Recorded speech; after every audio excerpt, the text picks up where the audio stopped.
Hello guys, আসসালামু আলাইকুম। আমরা অনেকেই কিন্তু যারা ইউটিউব চ্যানেলে ভিডিও ছাড়ি, তারা অনেকেই কিন্তু প্লেলিস্ট কিভাবে তৈরি করে এটি কিন্তু আমরা অনেকেই জানি না।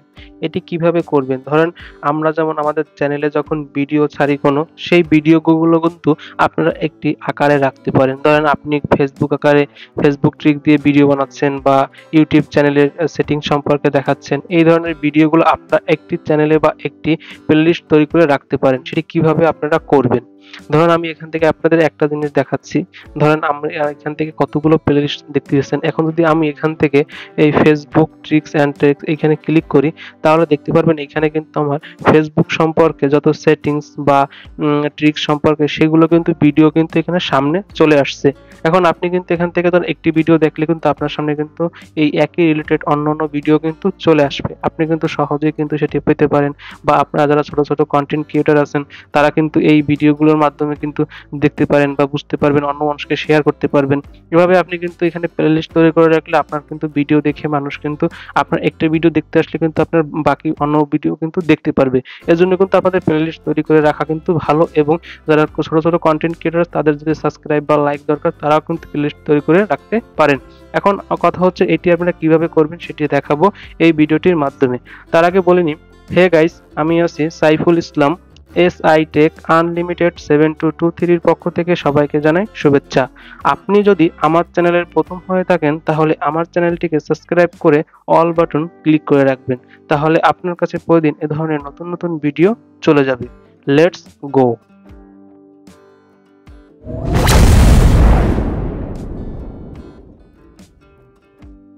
প্রথমে আপনি আপনার ফোন থেকে ইউটিউব চ্যানেলে ক্লিক করলেন। তারপর এখান থেকে আপনারা অনেকেই কি করেন, আপনাদের চ্যানেলে যেখানে সেখান থেকে ক্লিক করে আপনার যে চ্যানেলটি আছে সেখানে ভিউতে ক্লিক করার পর আপনার চ্যানেলটির সামনে চলে আসে। এখান থেকে কিন্তু আপনারা অনেকেই প্লেলিস্টে যান। কিন্তু এখান থেকে কিন্তু প্লেলিস্ট তৈরি করা যায় না।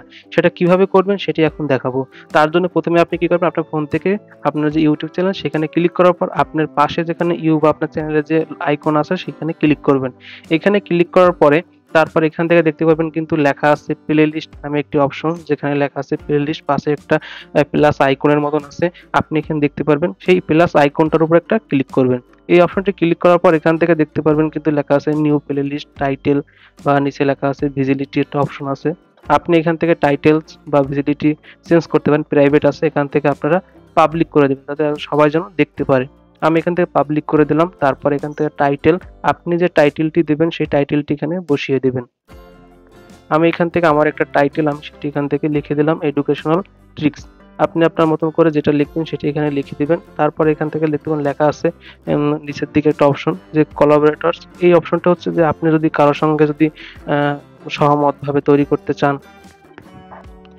আপনি চাইলে এখান থেকে আপনি অপশনটি চালু করে দিতে পারেন। কিন্তু আমি এখান থেকে করব না, কারণ আমার কোনো সঙ্গে সম্পর্ক নেই বা আমি কারো সঙ্গে দিতে চাই না। তাই এখান থেকে ক্রিয়েট অপশনে ক্লিক করলাম।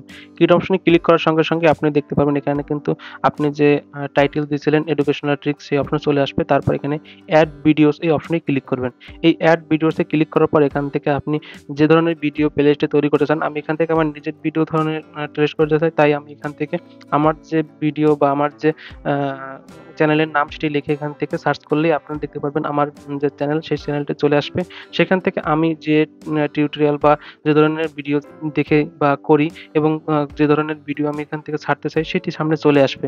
আপনি এখান থেকে আপনার মতো করে দিবেন। আমি আমার এখান থেকে এডুকেশনাল ভিডিও এগুলো ছাড়বো, তাই এখান থেকে আমি এডুকেশনাল যে অপশনটা আছে এখানে দেখতে পাবেন নিচের দিকে লেখা আছে কিন্তু সেভ টু প্লেলিস্ট। এই অপশনে ক্লিক করলে কিন্তু আপনার কিন্তু প্লেলিস্টটি কিন্তু সেভ হয়ে যাবে। এভাবে আপনি কিন্তু অন্য ভিডিও কিন্তু সেভ করতে পারবেন। আমি এখান থেকে আরো একটি ভিডিও সেভ করে আপনাদের তারপর দেখাচ্ছি। এখান থেকে আমার অন্য আরেকটি ভিডিও আমি এখান থেকে ক্লিক করার পরে আপনি দেখতে পারবেন আপনার সামনে কিন্তু একটা অপশন চলে আসবে কিছুক্ষণের ভিতরে। আমি এখান থেকে আরেকটা ভিডিও চয়েস করে এখানে ধীরে, তারপরে আমি যদি এখান থেকে ব্যাকে ক্লিক করি তাহলে আপনি দেখতে পারবেন কিন্তু যে আমার কিন্তু চ্যানেলটা কিন্তু সামনে চলে আসছে। এখন কিন্তু দেখতে পারবেন এখানে কিন্তু এডুকেশনাল ট্রিক্স যে প্লেলিস্ট সেটা অপশনটা কিন্তু আমার চ্যানেলের নিচে যে প্লেলিস্ট বাকি যে প্লেলিস্ট গুলো আছে সেটা কিন্তু সামনে কিন্তু এই প্লেলিস্টটা কিন্তু চলে আসছে। এখন আপনি কিন্তু এখান থেকে আপনার যে ইউটিউব চ্যানেল সেখানে ঢোকার পর প্লেলিস্টে যদি ক্লিক করেন তাহলে কিন্তু দেখতে পাবেন কিন্তু প্রথমে কিন্তু আপনার সেই এডুকেশনাল ট্রিক্স যে অপশনটি সেটি কিন্তু সামনে চলে আসছে। এখন যদি আপনি চান যে আমি এখান থেকে কিভাবে করব সেটাও আপনাদের দেখিয়ে দিচ্ছি। এখানে আপনি ঢোকার পরে আপনি যদি চান আরো এডুকেশনাল ভিডিও বা আপনি যে অপশনটি টাইটেল লিখছিলেন সেটা দিবেন, তার জন্য এই অপশনটির উপর ক্লিক করবেন। ক্লিক করার পর আপনি যে প্লেলিস্ট তৈরি করছেন সেই ভিডিওর এখানে দেখতে পাবেন একটা প্লাস আইকন আছে। এই প্লাস আইকনে ক্লিক করলে আবার আগের মতন করে আপনি আপনার যে চ্যানেলে বা ভিডিও সেটা দিতে পারবেন। কিন্তু আপনি যদি চান যে আমার ভিডিও এখান থেকে অল টাইম হোক তার জন্য কিন্তু অপশন আছে। আপনি যখন কোনো ভিডিও ছাড়বেন তখন সেই প্লেলিস্টে আপনি ক্রিয়েট করে রাখতে পারেন। তখন আপনার ভিডিওটা অলরেডি আপলোড হওয়ার সঙ্গে, সঙ্গে কিন্তু আপনার সামনে আপনার ভিডিওটা প্লেলিস্টে চলে যাবে। সেভাবে কিন্তু আপনি করতে পারেন যখন আপনার ভিডিও আপলোড করবেন। আজকের ভিডিওটি ভালো লেগে থাকলে একটু লাইক প্লিজ, বেশি ভালো লাগলে আমার চ্যানেলটিকে সাবস্ক্রাইব করে রাখবেন। ধন্যবাদ সবাইকে।